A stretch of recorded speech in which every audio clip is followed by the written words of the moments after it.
Right, the first item on the agenda is to confirm the minutes of the council meeting which took place on the 18th of July 2017.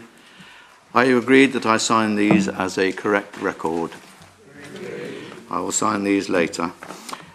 Apologies for absence. Mr. Taylor, are there any apologies for absence? Thank you, Mr. Mayor. We have received apologies from councillors Carol Coburn, Jill Hargreaves, Mike Hodge, Robert Knowles, Peter Martin, Kika Miralles, Simon Thornton, Liz Townsend, John Ward and Martin Lear.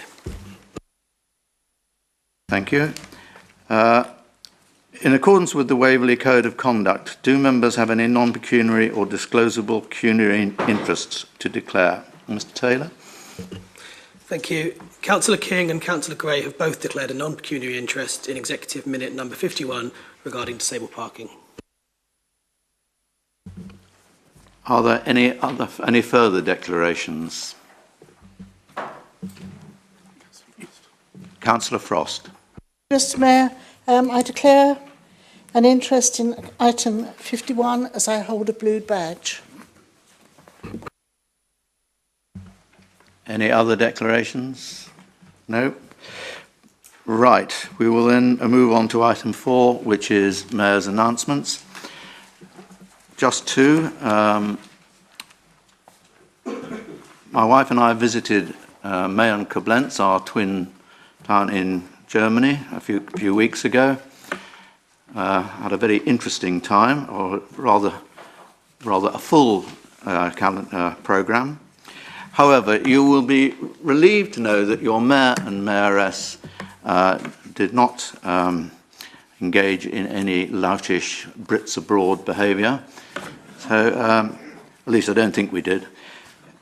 The only other item I'd like to mention is, on a rather more serious note, there is an urgent need in this borough and throughout Surrey, in fact, for volunteers to help with youth groups, Girl Guides, Scouts, cadets. With some of these groups, there are long waiting lists of youngsters wanting to join, but they can't because there are no volunteers. Now, I'm not suggesting that all of you should be volunteering.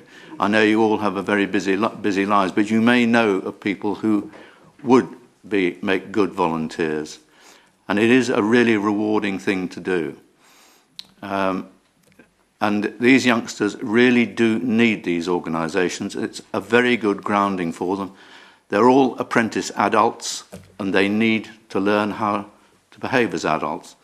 And these organisations do the job very well. So if you do know of anybody who might, I do appeal to you to ask them to consider it. And I'm sure the press are listening to this. If they could also put that message out, it would be helpful. Right, that's all from me. So now, do we have any questions from members of the public, Mr. Taylor? None received, Mr. Mayor. Have any questions been received from members? None received. Have any motions been received from members?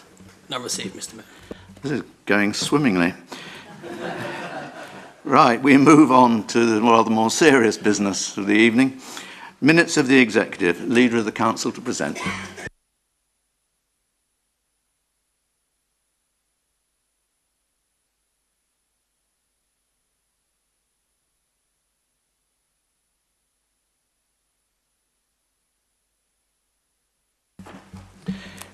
Leader, please move the minutes of the 5th of September Executive. Mr. Mayor, thank you. I am pleased to move the minutes for the Executive held on the 5th of September, and I believe I have a seconder. Mr. Mayor, I'm happy to second.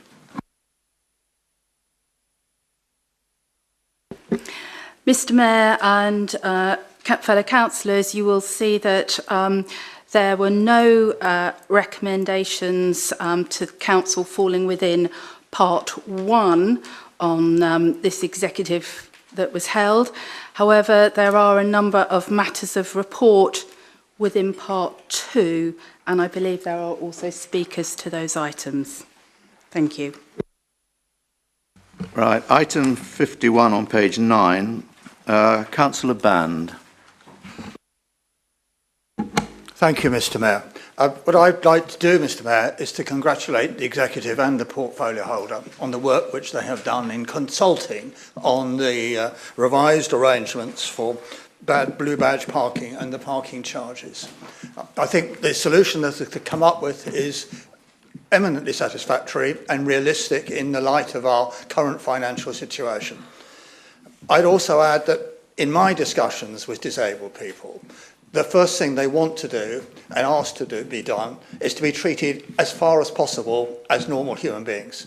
And so I believe that those who can pay would want to pay. And I think, it seems to me, the system we now are proposing is exactly that. So congratulations, particularly to the portfolio holder and the Executive as a whole. Thank you, Mr Mayor. Councillor Frost. Thank you very much, Mr Mayor. Well, I can't totally agree with my colleague over there.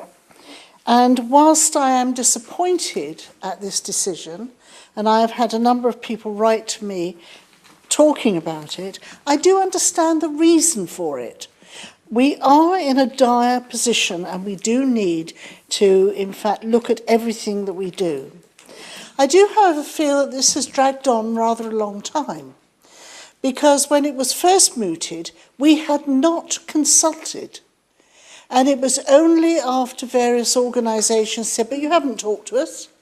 You know, you do need to consult with us, that we consulted. And as a result of that consultation, I think we have come up with the best possible system we can. But we started with 50,000 saving.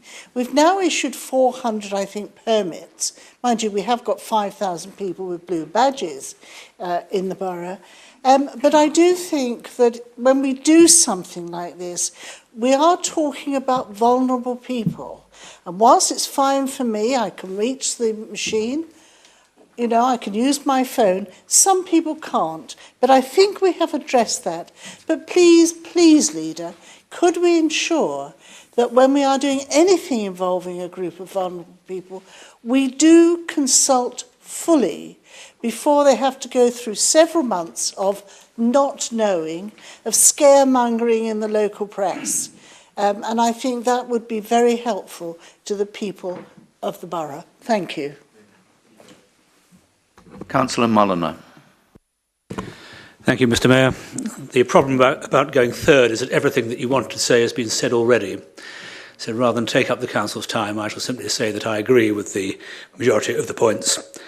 We are in a problem. The country is 50 billion a year in deficit still, and from that flows everything else, including our own position. Thank you. Thank you for that, Mr Mulliner.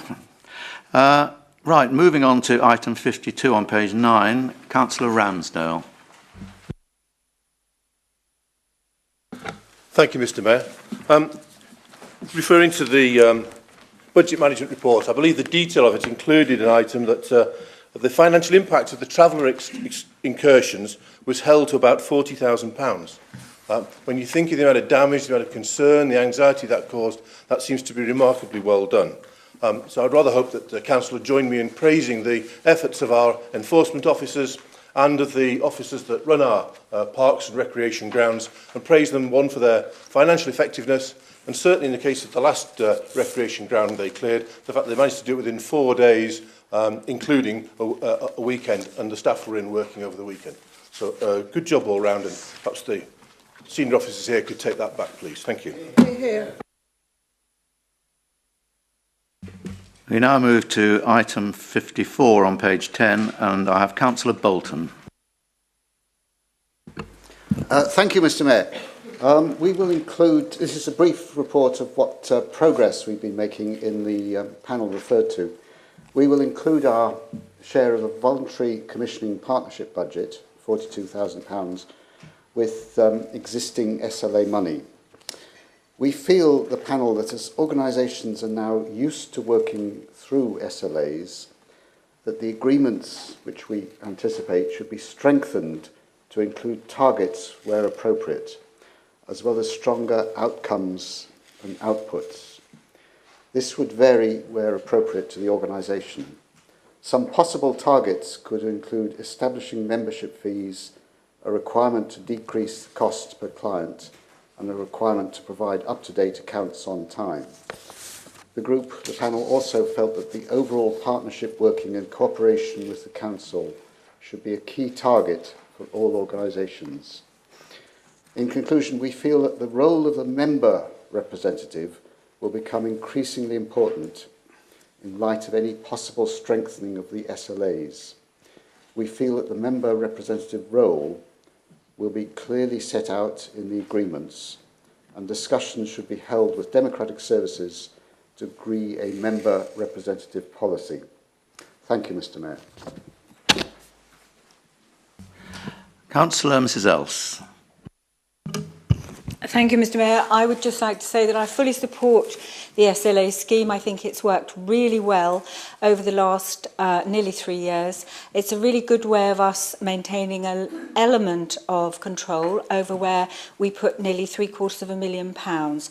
And I applaud the officers' approach to delivering this SLA to so many different organisations in the community who are providing an essential service to so many of our residents. Thank you. And finally, Councillor MacLeod. Thank you, Mr. Mayor. In view of your opening comments about the importance of the voluntary sector, it's unfortunate that the Council is being forced to consider how to reduce the grants to the voluntary sector as a result of the withdrawal of the Surrey matching funding. Really, this shouldn't actually be happening. If we think back to David Cameron's Big Society, the idea was to give more support to the voluntary sector, and we now seem to be having exactly the opposite happening. This seems to be the result of budget cuts to local authorities. I believe in Surrey's case, they've had to have cuts of around 25% of the budget over the last 5 years, which is something like £400 to £500 million. So I went along to see the leader at Surrey, David Hodge, and after that the chief executive, the retiring chief executive, David Malty, to ask if this really had to happen. And they said, unfortunately it does. Surrey, in their view, have got no choice whatsoever about this. They've got to do this. This is a non-statutory thing, so they have to do the statutory thing. This is a non-statutory thing. But they both said, let's not pretend this is a good decision. And asked David Hodge and David Malty, what can I do about it in a very small way, as just a single opposition councillor? And David Hodge said, what I would like you to do is go away and speak to all your colleagues and ask them to complain as loudly as possible to their MP, whether it's Anne Milton or Jeremy Hunt. And I would actually ask you all to do that, because this is going to have unfortunate consequences. If we actually think of one of the recipients of this grant, the Gossery Centre in Farnham, which is a day centre organisation which looks after disabled and people with dementia, and there's similar organisations throughout Waverley and throughout Surrey. Surrey will achieve something like a saving of about £8,500 in relation to the grant to that organisation. But that could well result in many of these people with dementia or other disabilities requiring more support from Surrey. And £8,500 doesn't go very far to providing care support from Surrey, from their professional care workers. So really, I would actually ask you all to think about complaining to our MPs. When I spoke to David McNulty, he made an interesting point. He actually said that councillors often feel that they have more influence over MPs than they really actually have. He said even senior councillors don't have as much influence as they think they have. The MPs think, well, these are people just looking after their own interests, after the interests of their council. And David McNulty's advice was to get residents to complain as loudly as possible, because the residents are actually the voters. And something like a dozen letters or 15 letters from a resident will have a considerable effect, because that will be seen by the MP to represent quite a substantial amount of public opinion. So that's really, colleagues, what I'm asking you to do. I've spoken to several people already, people like Wyatt and Stephen Spence, who's the other Surrey councillor, and I've been speaking to one or two of the Waverley councillors as well, and I think we should all be doing this, Mr. Mayor. So thank you very much for the opportunity to speak. Leader. Thank you very much, Mr. Mayor. I'm very pleased that despite the difficulties we as a council have faced and the various challenges, we are able to secure and fund the voluntary sector. We've been able to do that. We have made some other difficult decisions in order to be able to do that. And obviously you've heard about one of those earlier in terms of the disabled parking. However, I think we all understand fully the challenges that Surrey face. That has ultimately started now to cascade through to us here at Waverley and to a number of the other districts and boroughs across Surrey. We will be impacted in a number of areas, one of which is the voluntary sector. And we, as an executive, as a Conservative administration, are absolutely committed to doing all that we can to ensure that this sector really does receive all the funding we can give to it, and all the assistance and help we're able to, all the signposting that we can do in other ways to actually help that sector, we will continue to do. And our officers will continue to work with the sector, as will the portfolio holders, to ensure, as I say, that that particular area, which is a key frontline service as far as we are concerned, is protected. And I hope that members will agree with me that it's really important that we do all we can to really continue to fund this area proactively as we are. Obviously, sorry, I'm not going to get into a long discussion or debate about the issues facing Surrey. They are in an extremely difficult place.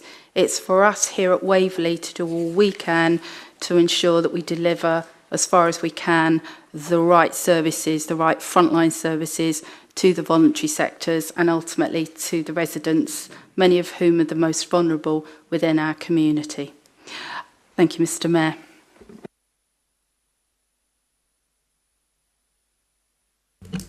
Right, that concludes those minutes. Is that agreed? Agreed. Leader, please move the minutes of the 10th of October executive. Mr. Mayor, thank you. I'm pleased to move the minutes of the executive held last week on the 10th of October, and I believe I have a seconder. Happy to second again. Mr. Mayor, in part one of this executive meeting, recommendations to the council, we have the safeguarding policy for children and adults at risk. And I think it's really important that safeguarding, and we recognise that the safeguarding of both children and vulnerable adults is everyone's responsibility. A life free from harm, abuse, neglect is a basic right of everyone, and the real objective here of this policy is to prevent and reduce the risk of harm to all. The policy is underpinned by a set of key principles and themes that set out how the council will meet its obligations. The document itself, which has undergone an awful lot of work by key officers and with input from the portfolio holders, so my thanks to all concerned in the work, because it's been very detailed. Make sure that, as far as possible, this document is clear and concise, and it details the many signs of abuse and has a clear referral process should any concerns be raised. And colleagues, I really would urge you to make sure that you're very clear on that. That's easily seen at the front of the document, so that you're very clear on the actions that need to be taken and how to adhere to the referral process. It applies, this policy, to all council staff, agency workers, volunteers, contractors employed by the council, and councillors undertaking official duties. So can I please urge all councillors to make sure they are aware of this policy, and if they have any questions, please do come back either to the portfolio holder, Councillor Dinas, or to Mr Roberts or Mr Andrew Smith, who have done the majority of the work in pulling this whole piece of work together for us. Mr Mayor, there were a couple of points raised by members quite late, but we would like to sort of just address those, and I'd just like to cover those off. And that has been around the fact that there were some concerns that named officers in the policy, how would we deal with them if they changed or left the council? And what we'd like to do is actually pick that up at the next standards panel meeting, where they review the constitution, so that is very clearly, we can clearly deal with that without having to come back to council should any member of staff named within the policy change. But that concludes my comments on this item, which I commend to council. Thank you, Mr Mayor. Do we have any speakers? Councillor Else. Thank you very much, Mr Mayor. I would just like to congratulate all concerned in this document, this new policy. It really is a very easy to read. It's lengthy if you read it in full, but it is very important that I think each and every one of us does read it in full. I thoroughly recommend that we all familiarise ourselves with the various kinds of abuse.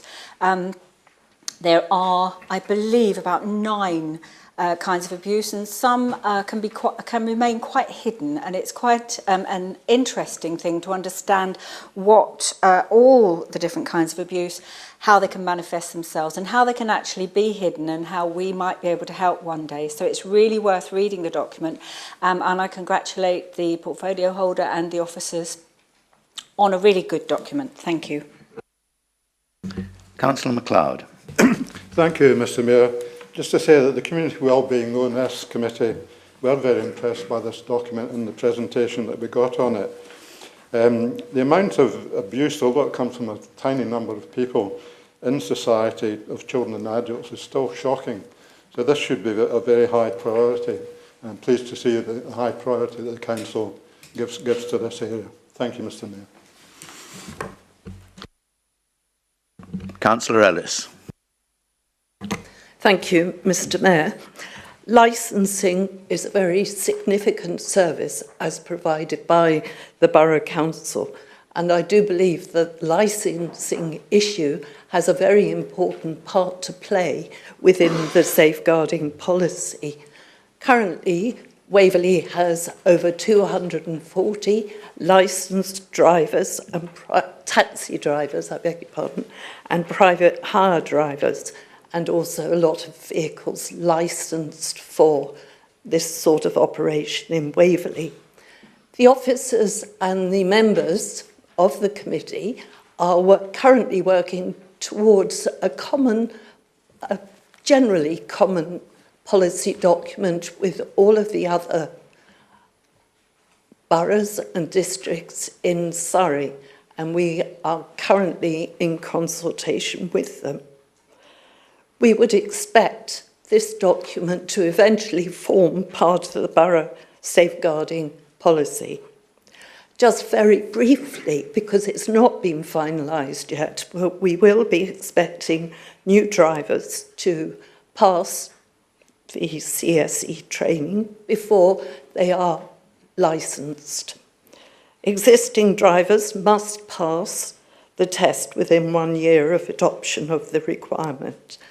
Again, it hasn't been finalised, but we are expecting the training to possibly take 2 forms, online and also in-house.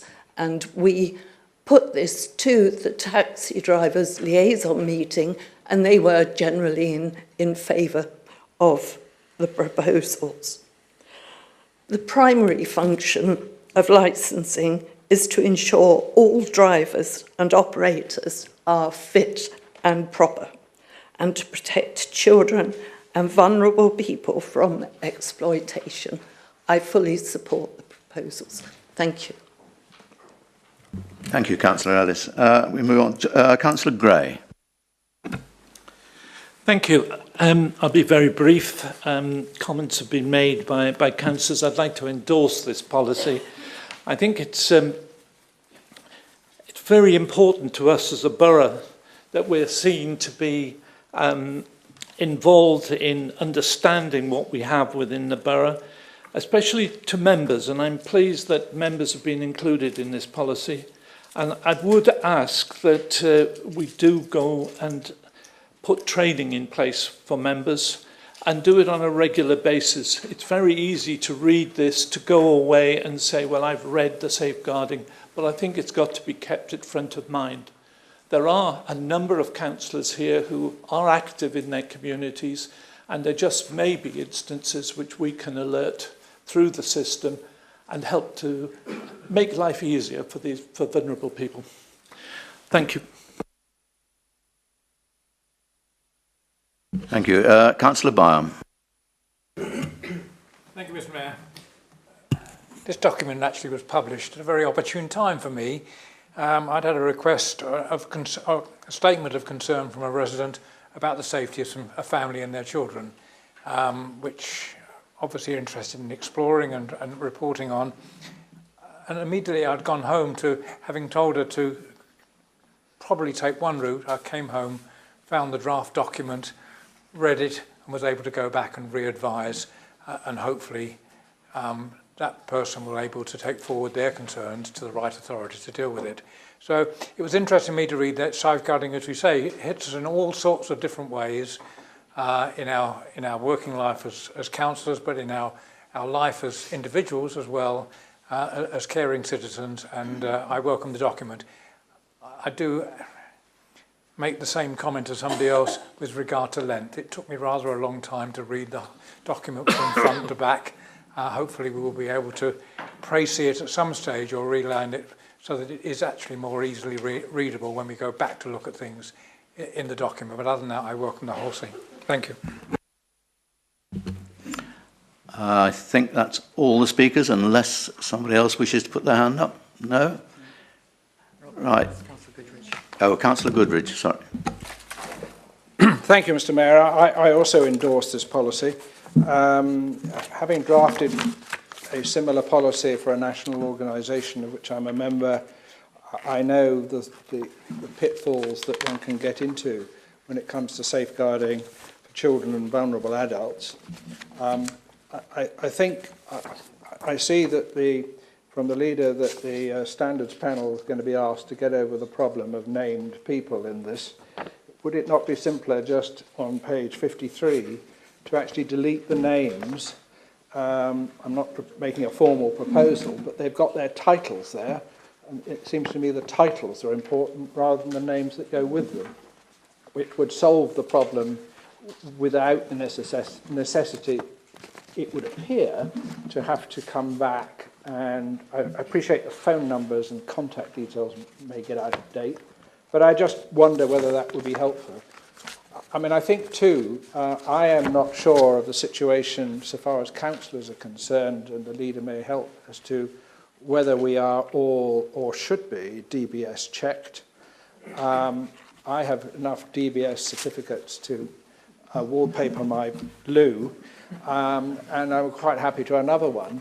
But quite often, if we are called in to see a vulnerable adult on their own, now the DBS certificate is not going to help you in that situation, but I would endorse the idea of some training so that we don't put ourselves in a position where somebody can complain against alleged conduct of a councillor, which is obviously untrue, or hopefully would be untrue, but you can't prove it.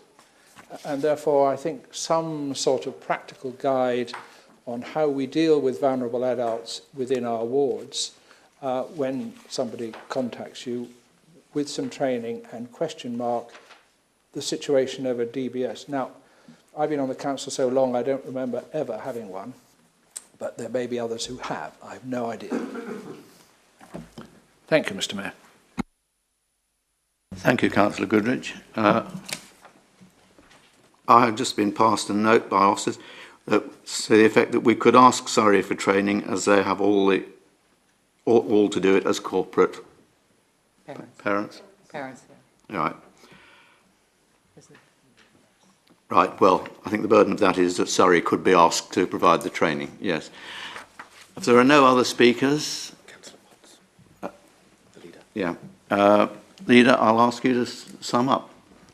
Thank you very much. Thank you for the comments made by various members. I think to the point about training, absolutely, and Councillor Goodrich raises a good point. It's not just about understanding the policy. More and more, a number of us get involved in issues where there is a safeguarding issue and we're dealing with potentially vulnerable people. So I think if we can pull something together for you, whether it be delivered by Surrey or another external body, that's absolutely fine. But we will ensure that in the very near future there is a member briefing for you, so that's very clear. In terms of DBS, we will go back. I know certainly for the last 2 terms, councillors have been DBS checked, but we can make sure that we check that, or a large number of them have, so we can actually go back and get that referred to and rechecked for you.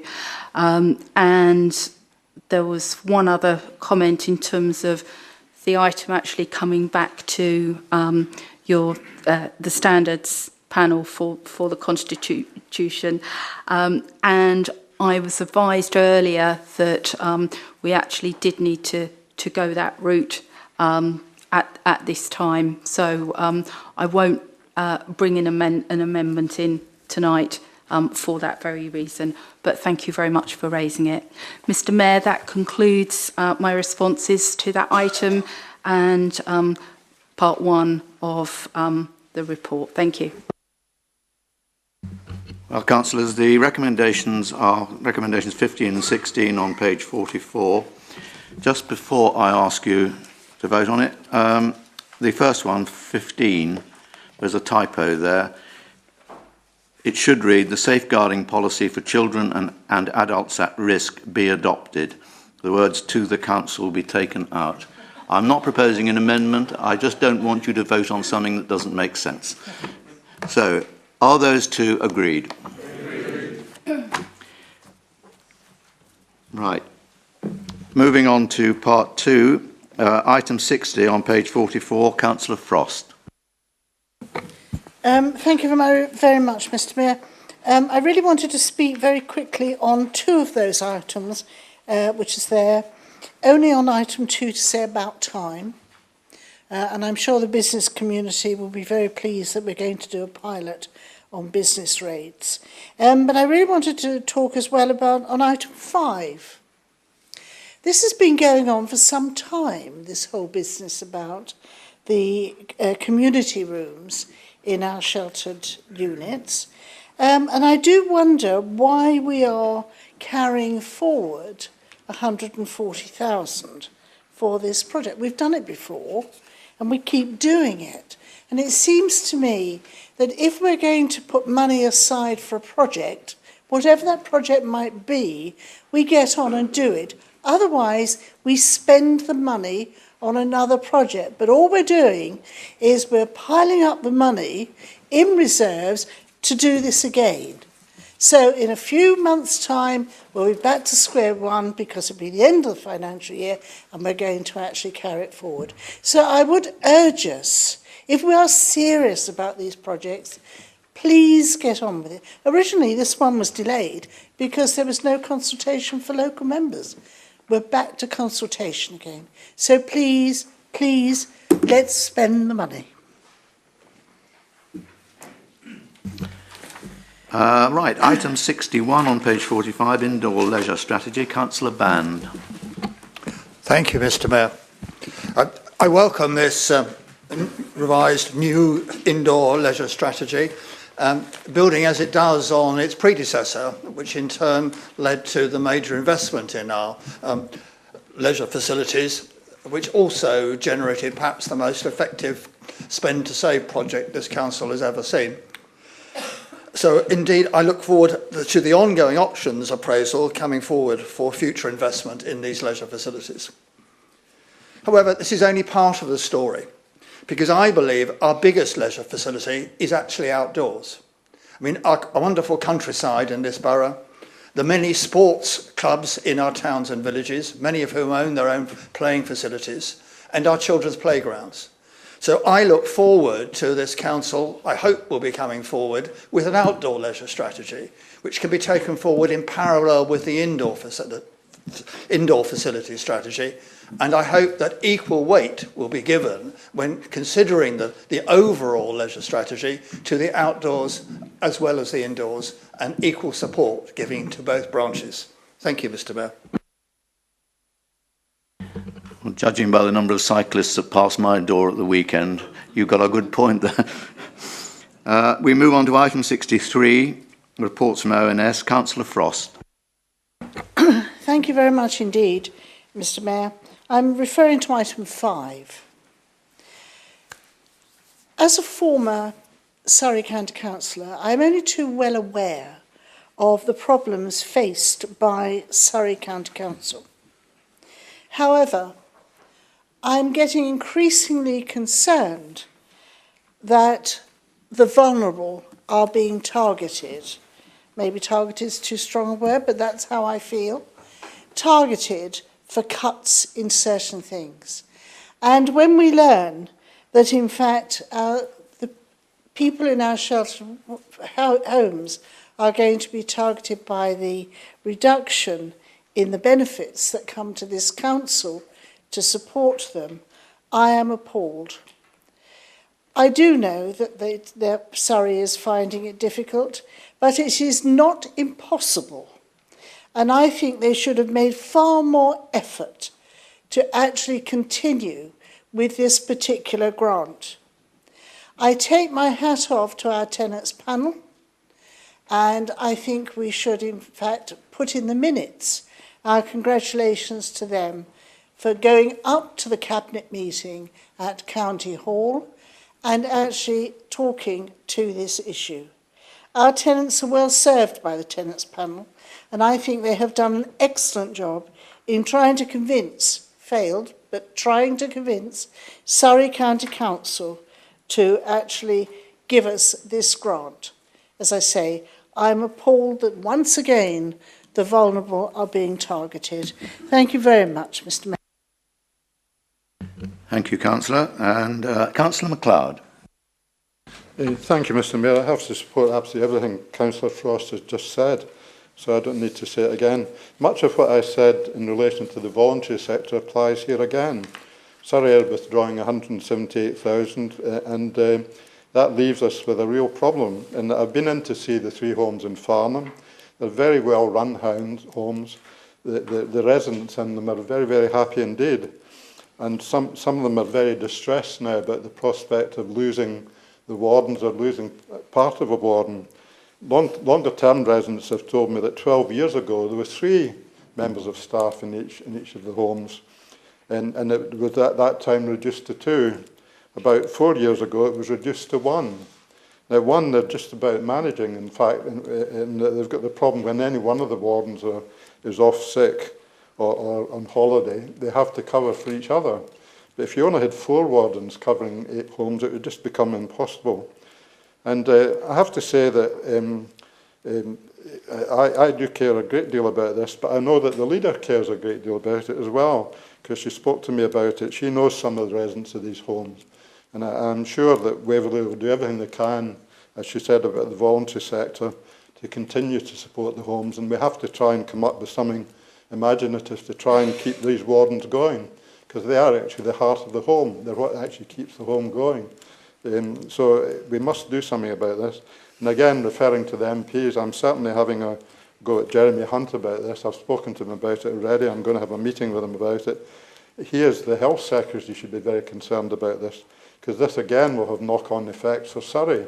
And if people feel that they're not getting the right support in these homes, so it's like halfway houses between living on your own or living in full care homes, some of them will want to move into full care homes, and that will cost Surrey a great deal more. Also, this sheltered housing helps the National Health Service. People who actually are stuck in beds that couldn't go back to their own homes, they couldn't totally look after themselves, this is a terrific halfway house. And I think I'm very impressed with what Waverley does with these homes, actually, but we've got to find a way of continuing it. Thank you, Mr. Mayor. That's my comments. Thank you. Leader. Mr. Mayor, thank you very much. Just moving to the earlier point raised by Councillor Frost, I think we're all very keen that our submission for the business rate pilot moves forward. I'd actually like to also just put on record my personal thanks and that of my fellow Surrey leaders to Mr. Clark, because in a very short period of time, and I literally mean the space of a few days, he and his colleague, the Section 151 officer up at County Hall, have done an enormous, and I mean an enormous amount of work in terms of pulling together the bid for Surrey for all the authorities. And there was an awful lot of work required in that submission to government, which we really do sincerely hope will be successful, because obviously that will be of huge benefit to the borough, should we be successful. Moving to the comments by Councillor Frost, I agree with you in terms of it's always very frustrating when we see an item that seems to keep coming back before us. I know there's been some unfortunate history regarding the development of the community rooms. That is moving forward, but one suggestion I have is that you may want to talk to the portfolio holder and look at doing something in terms of the perhaps the housing overview and scrutiny committee, and looking at that, and are there lessons that can be learned for the future. To the points made by Councillor Band, yes, absolutely. I know we have a meeting scheduled with the Surrey Hills, in actual fact. So clearly there are areas that can be explored there, and could an outdoor strategy then be replicated within other organisations within our countryside in Waverley. To the final point that was raised, which was about the withdrawal of funding, I completely agree. I have had a number of calls, phone calls, visits, emails and so forth from very concerned residents in the homes that are affected. It's a significant amount of money. It's a significant amount of money for Waverley to try and find a way to actually bridge that gap. We will see what else we can do. We are committed to trying to support the residents in any way that we can. I've also written to our MPs, to various ministers about this, because it's clearly of concern. I think it's a retrograde step, because I think it's not going to work. And again, unfortunately, it affects our most vulnerable tenants. But we will continue to do all that we can to look at any other ways that we can at least provide and continue to provide a service for them, because I know a lot of them. I had one on the phone at about 11 o'clock the other night, because he'd sort of sat mulling it over, and he was very upset and very genuinely very, very worried. That, Mr. Mayor, as I see we have no other speakers, concludes my report, and I submit it to Council. Thank you. Thank you, Leader. Is that agreed? Agreed. Right, we now move on to the minutes of the Licensing and Regulatory Committee held on the 25th of September 2017. They're on page 13, and Councillor Patricia Ellis to present.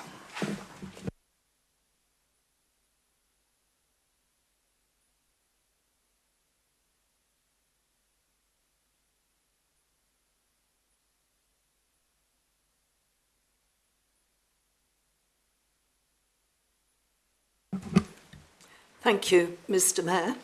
I would like to present the minutes of the Licensing and Regulatory Committee meeting that was held on the 25th of September 2017, and I believe that I have a seconder. Mr. Mayor, I propose and second those minutes. Thank you, Councillor Upton. There are no Part 1 recommendations to the Council, and I have not been notified of any questions relating to Part 2 matters of report. However, I would like, if I may, to briefly advise you further on item 13, and I do believe that I'm allowed to do that. This is with regard to the Waverley's penalty point scheme, conviction policy, consultation document. We are working again with other boroughs and districts across Surrey. This consultation document is being hosted, if you like, by Reigate and Banstead. We're looking to largely standardise the scheme, but there is the opportunity to address local issues and needs. The consultation starts very soon. The document will be on Waverley's website, will be in reception in Godalming and Farnham, and copies will be sent to all of the licensed drivers and licensed vehicle owners. A notification will be posted at all of the taxi ranks within the borough. Thank you very much for that, allowing me to make that update.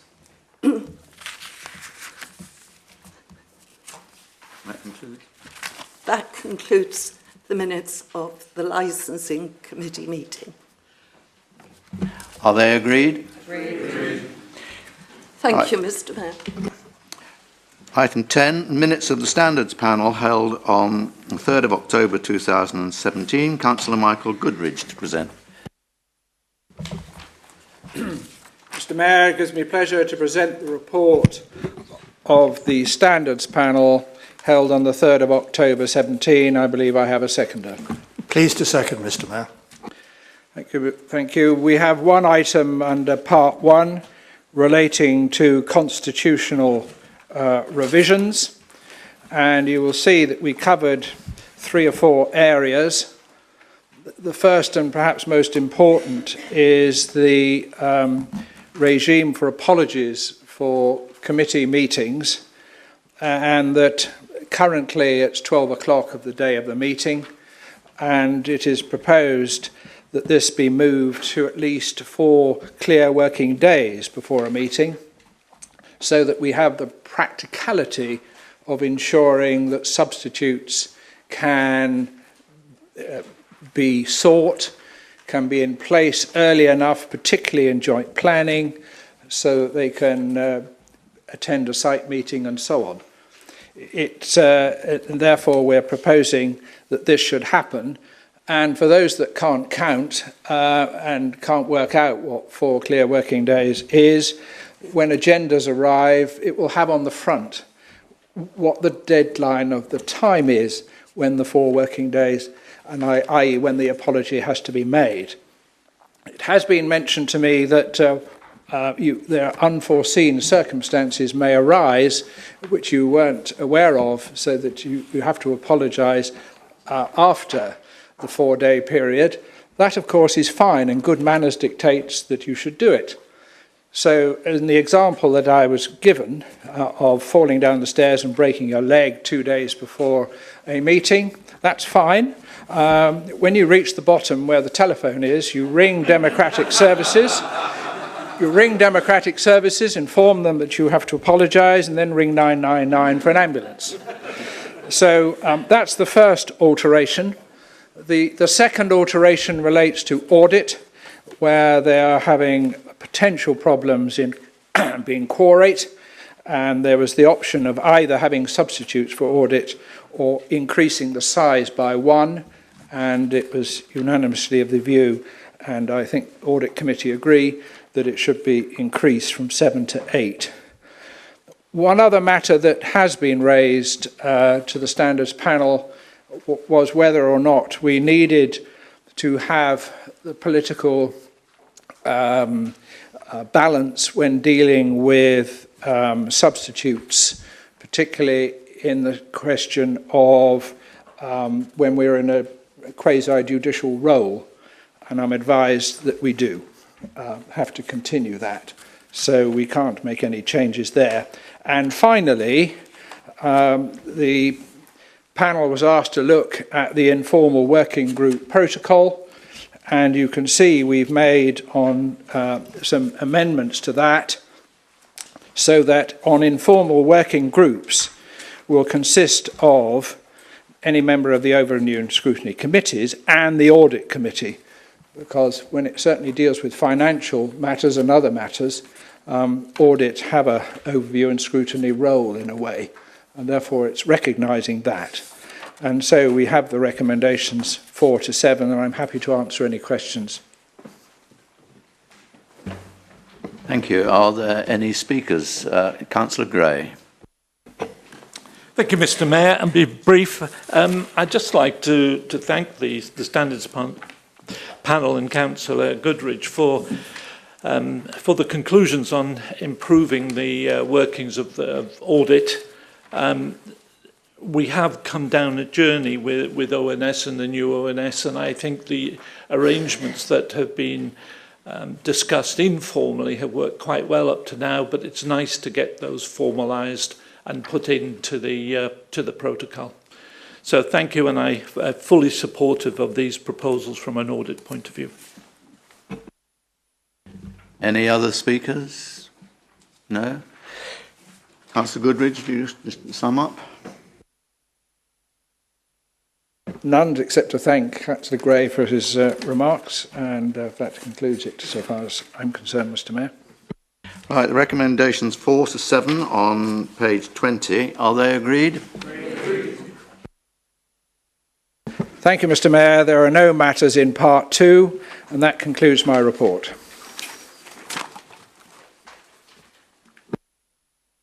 Are those minutes agreed? Agreed. So we'll now move to the minutes of the Audit Committee. Councillor John Gray to present. Thank you, Mr. Mayor. I'm pleased to present the minutes of the meeting of the Audit Committee held on the 24th of July, and I believe I have a seconder. Pleased to second, Mr. Mayor. I have one item under part 1, which requires a decision this evening, and this relates to the revision of the contract procedure rules. Can I refer you to minute number 7 on page 26? This has been subject to quite an extensive discussion with audit. It's an update of an existing procedure. It's quite a radical representation of that procedure in terms of meeting our requirements for page numbering, for paragraph numbering, for version control, and a number of other things that we've been trying to get into procedures. So compliments to the officer in terms of its format, but also the compliments of the finance team, the way that they've approached this. I think this is a very readable document. It helps with the contract procedure, and the Audit Committee commends it to you. I don't know if there are any speakers, Mr. Mayor. No, and until a hand goes up, nor do I. Appears not. Very well, so we'll go straight to the recommendation, which is on page 26. Is that agreed? Agreed. So now we move to the minutes of the 26th of September. We've just got part 2. Again, the part 2 is there. Can I just draw members' attention to one aspect? It's on page 27. It's to do with the audit and the annual accounts.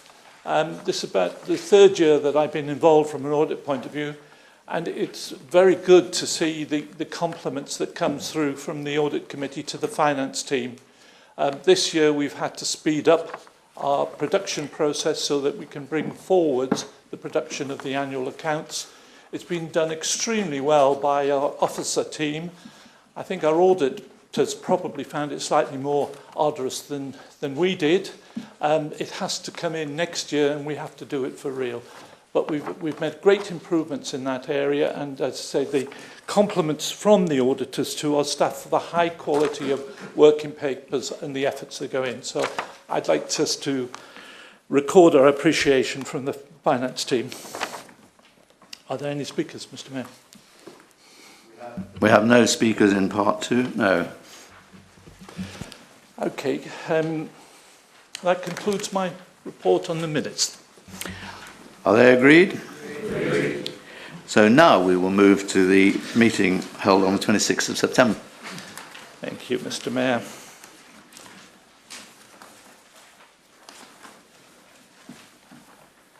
There are no items under part one. Sorry, I'm pleased to present the minutes of the meeting of the Audit Committee, and I believe I have a seconder. Pleased to second, Mr. Mayor. There are no items to consider under part one, Mr. Mayor, and I've received no request to speak on part two unless you know better. Nope. If that concludes the minutes, are they agreed? Agreed. Right, we now move to item 12 on the agenda. Council needs to agree the appointment of Councillor Stephen Mulliner to fill the additional place on the Audit Committee, and to note the appointment of Councillor Pat Frost to fill the vacancy on the committee. Is that agreed? Agreed. I think there are no exempt items to consider. Thank you for attending, and the meeting is now closed. But we will now hold short meetings of the Council as trustee of the Ewart Bequest and Shottermill Trust. You should all have copies of those. Can members as trustees confirm the minutes of the meeting which took place on the 18th of October 2016 as a correct record of that meeting? I'll sign these later. Apologies are as noted at the beginning of this evening's council meeting. Do members have any interests to declare? No. Councillor Gedhall to introduce the report and move the recommendation. Mr. Mayor, I believe it's Mr. Clark. I'm doing it. Sorry? Mr. Mayor, I believe it's Graham Clark doing it this evening. Graham Clark, okay. Thank you, Mr. Mayor. Mr. Mayor, there's a brief covering report covering the Ewart bequest for the year 16-17, and then the annual report and the accounts, and then the auditor's statement, all in the report pack. Mr. Mayor, I'd like to thank the Audit Committee members for their review of the accounts and for their suggestion, which is captured in the recommendation regarding a minimum reserves level. So, Mr. Mayor, there are two recommendations on this report. Thank you. Right, members, is that agreed? Agreed. We now move to the meeting of the Shottermill Trust. Again, it's Graham. Yeah. Oh, right. Can members, as the trustees, confirm the minutes of the meeting which took place on the 18th of October 2016 as a correct record of that meeting? I'll sign these later. Apologies are as previously noted. Do members have any interest to declare?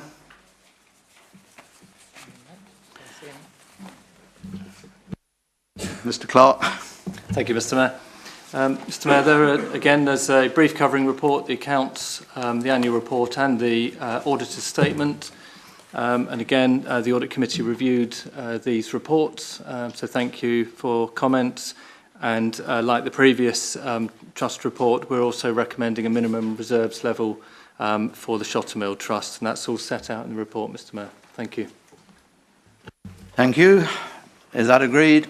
Agreed. There are no exempt items to consider. This meeting is now closed. You are welcome to join me for refreshments in the parlour. Please rise whilst the Mayor leaves the chamber.